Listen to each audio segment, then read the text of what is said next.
नमस्कार दोस्तों, आपका हमारी इस प्यारी सी कहानी में हार्दिक स्वागत है।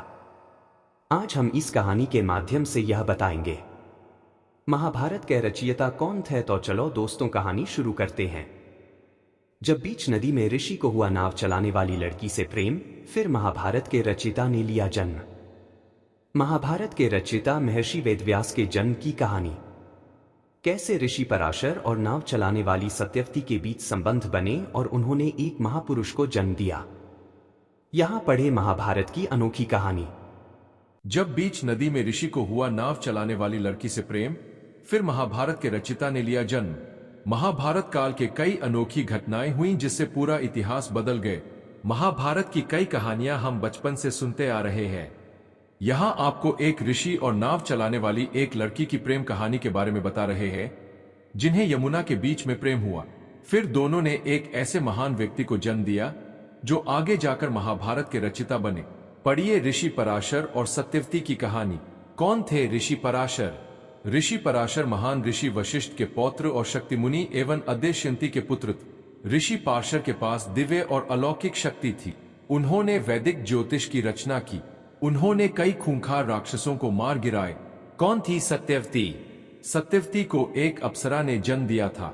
उस अप्सरा को मछली बने रहने का श्राप मिला था, इसलिए सत्यवती के शरीर से मछली की गंध आती थी। उसे गंधवती भी कहा गया। सत्यवती का पालन पोषण एक केवट ने किया था। पराशर और सत्यवती की मुलाकात। पौराणिक मान्यताओं के अनुसार एक बार ऋषि पराशर यमुना पार करने के लिए सत्यवती की नाव में सवार हुए। नाव को सत्यवती चला रही थी। उसके रूप को देखकर ऋषि मोहित हो गए। ऋषि पराशर ने सत्यवती के सामने सहवास का प्रस्ताव रख दिए। सत्यवती ने ऋषि पराशर के सामने रखी शर्तें। सत्यवती ऋषि पराशर के साथ सहवास के लिए तैयार हो गए, मगर उसने ऋषि के सामने कुछ शर्तें रख दी। सत्यवती ने कहा कि अगर ऋषि इन शर्तों को पूरा करते हैं तो वह उनके साथ सहवास के लिए तैयार है। सत्यवती की पहली शर्त थी कि उन्हें सहवास करते हुए कोई न देखे। ऋषि ने ये शर्त मान ली और अपनी दिव्य शक्ति से घने कोहरे का कृत्रिम आवरण बना दिए। सत्यवती ने फिर कहा कि उसकी कौमार्यता किसी भी हालत में भंग नहीं होनी चाहिए। ऋषि ने आश्वासन दिया कि सहवास के बाद उसकी कौमार्यता वापस आ जाएगी। सत्यवती ने ऋषि पराशर के सामने एक और शर्त रखी। उसने कहा कि अगर ऋषि उन्हें मछली जैसी बदबू से मुक्त करेंगे तो ही वह उनके साथ सहवास करेगी। ऋषि ने तुरंत उसकी बदबू दूर कर दी और उसके शरीर से फूलों की खुशबू आने लगी। वेदव्यास का जन्म। इस तरह ऋषि पराशर और सत्यवती के बीच सहवास हुआ। सत्यवती ने फिर एक पुत्र को जन्म दिया। वही आगे जाकर महर्षि वेदव्यास के नाम से विख्यात हुआ। वेदव्यास ने ही महाभारत की रचना की। कहते हैं कि सत्यवती का वो पुत्र जन्म के तुरंत बाद ही बड़ा हो गया और फिर सुनसान द्वीप पर तपस्या करने चला गया।